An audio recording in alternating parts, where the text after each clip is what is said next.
All right, welcome. Today we're diving into a really fascinating, kind of radical idea, one that totally pushes back against our culture of just endless growth. What if the most courageous, the most responsible thing you could do for a project is to actually end it? Yeah, let's get into it. So let's start with this question, right? When is enough actually enough? I mean, we all face this, whether we realize it or not. We live in this world that just prizes continuation, more, more, more. So how do you even recognize that moment of completion? It's a huge challenge, and you see it, well, you see it everywhere. Just think about your phone for a second. That endless scroll on your favorite app, the feed just never, ever ends.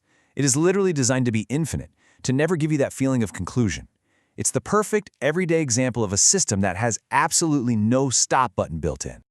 Or think about the tech we use every day. There's always a version 2.1, right? Or a new patch, a next release coming soon. Projects are just perpetually in progress. They're always promising this better future version instead of just giving us a stable, finished thing right now. And you see this in our culture too, big time. A successful movie or a book, and suddenly there's a sequel, and a prequel, and another sequel.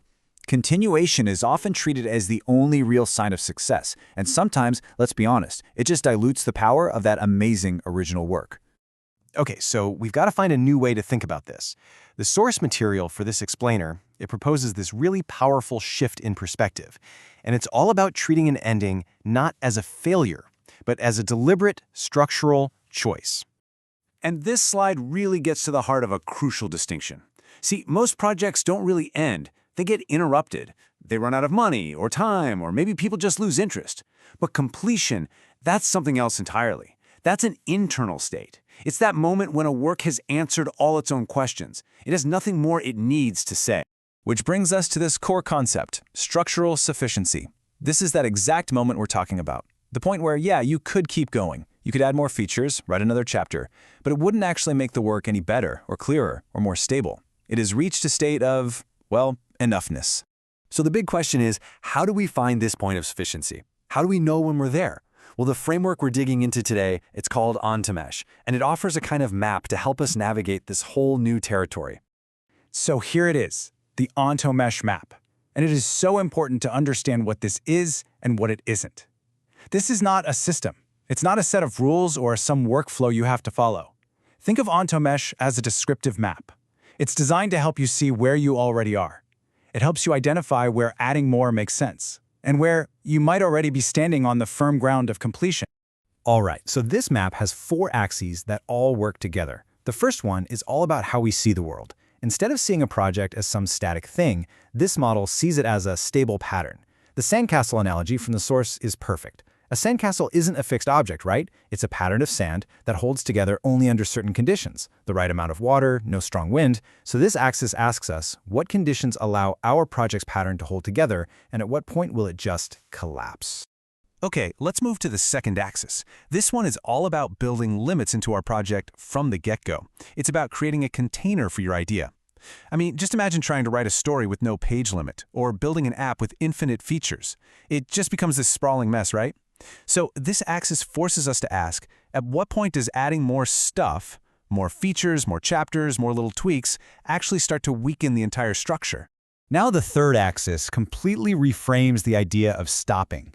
It's not a decision you make, but a state you arrive at. It's that point where a next step, while, yeah, it's technically possible, has become structurally meaningless. It doesn't add anything to the integrity of the whole thing. The stepping stones analogy is perfect here. You've crossed the river. Sure, you could go back and grab another stone, but why? You're already on the other side. And finally, the fourth axis. This describes the destination, the state of completion. And this isn't some triumphant finish line with confetti and a big party. No, it's a quiet, kind of peaceful, post-generative state of sufficiency. The work is done, and it's free from that constant demand to become something more, something else. It's like a perfectly tended bonsai tree. It's not about growing bigger, it's about being perfectly formed. So the really critical thing to get here is that this journey follows a pretty clear path. First, you're in flow. The system is working, adding new things feels right, it's all integrated. But then you hit a threshold. This is where more work starts giving you diminishing returns. It doesn't really increase clarity or stability. And finally, you reach non-applicability. A next step is still possible, but it's structurally meaningless. That's the signal. That's the moment you've earned the right to stop. But what happens after you stop? Does the project just vanish into thin air? Absolutely not. In fact, what remains is something incredibly powerful and stable. You see, a truly completed work isn't an active service that needs constant updates and maintenance. It becomes a fixed reference point, a coordinate on the map. Other people can use it to orient themselves, to critique it, to build something totally new inspired by it. But that coordinate, the original work, it stays stable. It just is. And this is the real strength of a finished work. This quote says it all. A completed structure no longer needs to defend itself. Because it's whole, it doesn't need its creator hanging around to constantly defend it or explain it. It can stand on its own 2 feet, totally secure in its own structural integrity. It's achieved independence. And that silence that follows, it isn't an absence. It isn't abandonment. It's an achievement. It's a choice. It's the state you arrive at when the structure itself is so clear that saying anything more would just muddy the waters. It's the silence of sufficiency. Okay, so let's bring this all home. Why does any of this matter? Why does mastering the art of the ending, having the courage to stop, actually matter in our work and in our lives? Well, because at a certain point, adding more just thins out the meaning, you know? Ending deliberately is an act of preservation. It lets a work become independent, to stand on its own as a clear, undiluted statement. It's really a profound act of confidence in what you've already built. And ultimately, this is the key takeaway, the big idea.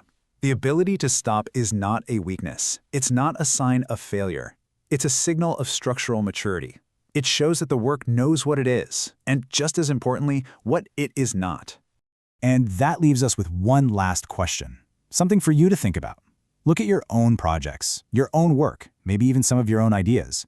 What in your world is no longer getting better with more effort? What has already reached that point of structural sufficiency and has earned the right to simply be complete?